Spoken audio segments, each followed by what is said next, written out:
जय श्री कृष्णा। सूर्य की चाल से आप अपने जन्म का समय निर्धारित कर सकते हैं। इसके लिए मैं आपको जानकारी दे देता हूँ। जय श्री कृष्णा।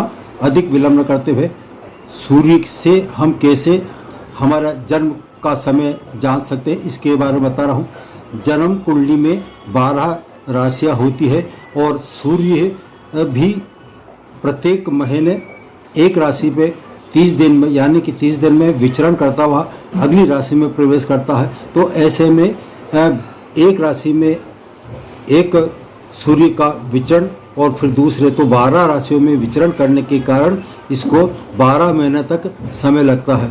यही कारण है कि सूर्य अपनी गति के अनुसार एक महीने रहने के कारण आपकी जन्म पत्रिका में आप ये पता लगा सकते हैं कि इस अवधि में सूर्य इस राशि में था तो यह महीना होना चाहिए। अब ये जानकारी बता रहा हूँ।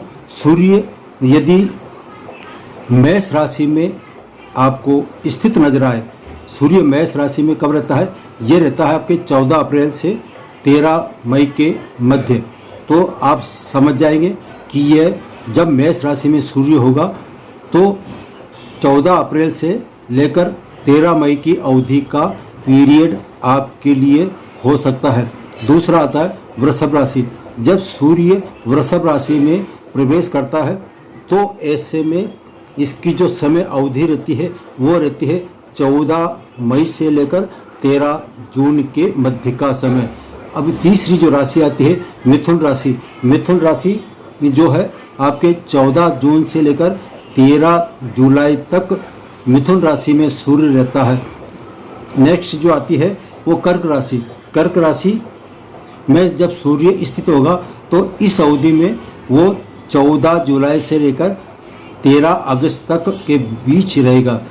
जिस जातक का जन्म यदि कर्क राशि में हुआ है तो आप तुरंत पता लगा सकते हैं कि इसका जन्म का जो महीना है वो कब आएगा।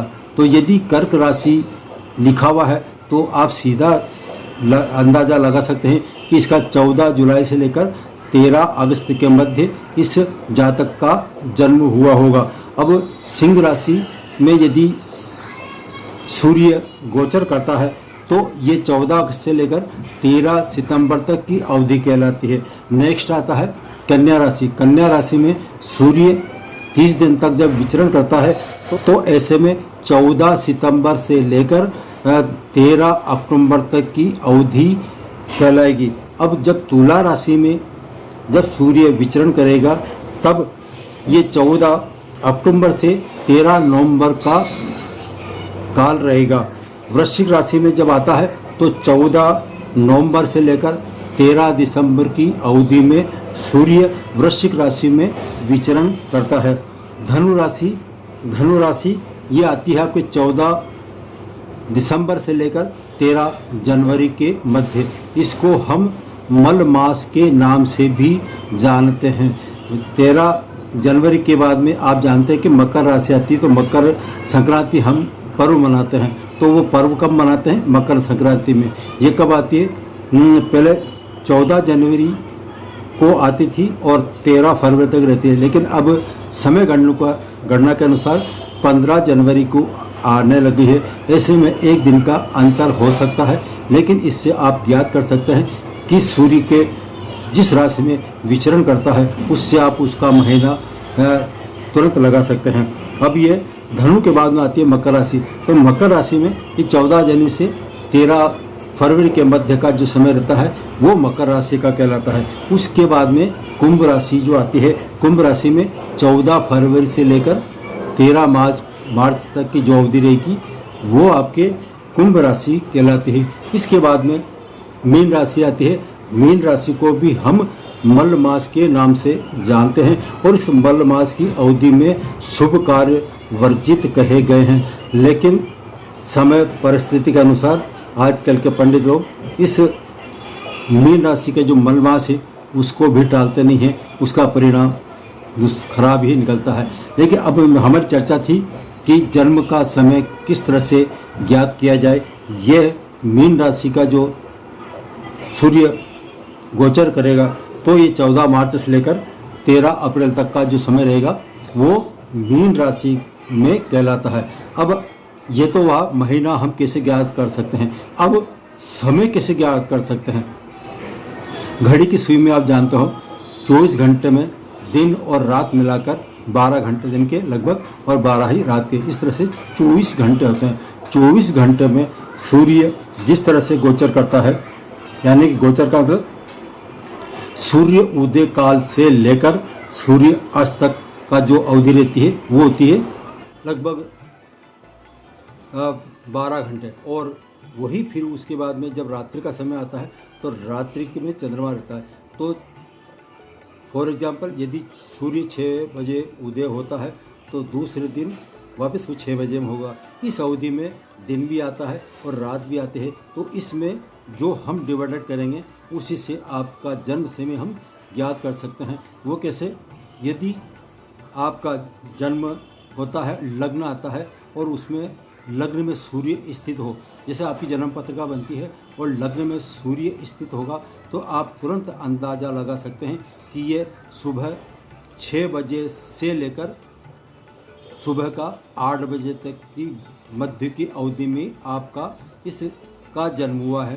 तो वो सूर्य लग्न में लिखा जाएगा। दूसरा आता है, अब मैं उल्टा क्रम में चलता हूँ, उसके बाद में आता है 12वां स्थान। कुंडली का 12वें स्थान पर यदि आपको सूर्य नजर आए तो यह जो समय कहलाएगा वो प्रातः 8 बजे से लेकर 10 बजे तक का होगा। उसके बाद में आता है, उल्टा चल रहा हूँ, 12 के बाद में 11 आएगा। तो 11वां जो कुंडली का 11वें स्थान पर यदि सूर्य लिखा होगा तो ऐसे जातक या जातिका का जन्म सुबह 10 बजे से लेकर 12 बजे के मध्य में जाना जा सकता है। इसके बाद में आता है 10वां कुंडली का 10वें भाव में यदि सूर्य स्थित है तो आप तुरंत अंदाज लगा सकते हैं कि सूर्य जब 10वें स्थान पर लिखा होगा तो इसका मतलब हुआ कि आपका जन्म दोपहर को 12 बजे से लेकर 2 बजे तक के मध्य हुआ है, ये जान सकते हैं। अब इसके बाद में 9th जो लिखा हुआ है 9वें भाव में यदि सूर्य स्थित होगा तो ऐसे में आप तुरंत जान सकते हैं कि 2 बजे से लेकर दोपहर के 4 बजे तक का समय ये आपका जन्म का हो सकता है। अब मैंने जो पिछला बताया था कि कर्क राशि में जो सूर्य होता है वो सूर्य बताया था आपको 14 जुलाई से 13 अगस्त के मध्य। अब इसमें जो समय आता है, किसी का जन्म समय दोपहर को 2 बजे से लेकर 4 बजे के मध्य हुआ होगा, तो ऐसे में आप ज्ञात कर सकते हैं कि इसका जन्म जो है दोपहर 2 बजे से लेकर 4 बजे के मध्य हुआ होगा और जुलाई का महीना या अगस्त का महीना हो सकता है। इस तरह से हम आकलन कर सकते हैं। अब आता है 8वां स्थान। यदि कुंडली के 8वें स्थान में सूर्य आता है तो आप इसका अंदाज़ा लगा सकते हैं कि ऐसे जातक का जन्म 4 बजे से लेकर साढ़े 6 बजे के मध्य माना जा सकता है। अब आता है 7वें स्थान। 7वें स्थान पे जब सूर्य लिखा होगा तो ये शुभ जो समय होगा 6 बजे से लेकर रात्रि को 8 बजे तक का मध्य का समय कहलाएगा। इसके बाद में यदि 6 कुंडली के 6ठे स्थान पर सूर्य आता है तो रात्रि के 8 बजे से लेकर 10 बजे के मध्य ऐसे जातक का जन्म काल जाना जा सकता है। अब 5वां कुंडली के 5वें स्थान पर यदि सूर्य स्थित होगा तो ये आप रात्रि का समय 10 बजे से लेकर मध्य रात्रि 12 बजे तक का समय आप जान सकते हैं। अब आता है चतुर्थ स्थान। कुंडली के चतुर्थ स्थान पर यदि सूर्य स्थित होगा तो आप तुरंत अंदाज़ा लगा सकते हैं और चैलेंज के साथ कह सकते हैं कि ऐसे जातक का जन्म मध्य रात्रि 12 बजे से लेकर 2 बजे के मध्य ऐसे जातक या जातिका का जन्म हुआ है। अब तीसरा जो स्थान आता है कुंडली के तीसरे स्थान पर यदि सूर्य स्थित होगा तो ये रात्रि का समय 2 बजे से लेकर 4 बजे तक का रहता है। अब आता है आपका कुंडली का दूसरा भाव। दूसरे भाव में यदि सूर्य लिखा होगा तो ऐसे में आप तुरंत बता सकते हैं कि इस जातक का जन्म प्रातःकाल ब्रह्म मुहूर्त में 4 बजे से लेकर 6 बजे के मध्य में हुआ है। ये हुआ आपके सूर्य के आधार पर जन्म समय का निर्धारण किस तरह से किया जाता है। ये जन्म समय कुंडली के जो जहाँ स्थान पर जैसे सूर्य लिखा होगा, इसे 9वें स्थान पर सूर्य लिखा होगा, तो ऐसे जातक का जन्म दोपहर को 2 बजे से लेकर 4 बजे के मध्य में होगा। यदि किसी का ये बताते हैं कि 4:10 पर जातक का जन्म हुआ है, तो वो 9वां स्थान नहीं कहलाएगा, उसके बाद में आगे बढ़ जाता है। इससे हम गणित कर सकते हैं। ये बहुत ही सरल विधि है। आज का टॉपिक इतना ही।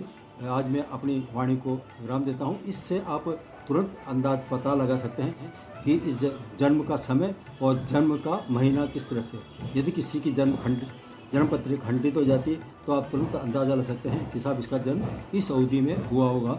आज इतना ही, फिर मिलेंगे अगले नए टॉपिक के साथ। जब तक के लिए जय श्री कृष्णा। यदि आप नए हैं और आपने चैनल को सब्सक्राइब नहीं किया है, तो प्लीज़ सब्सक्राइब कीजिए। और यदि आपको ये वीडियो पसंद आया है तो इसको लाइक कीजिए और कमेंट्स बॉक्स में जाकर अपनी राय ज़रूर दीजिए।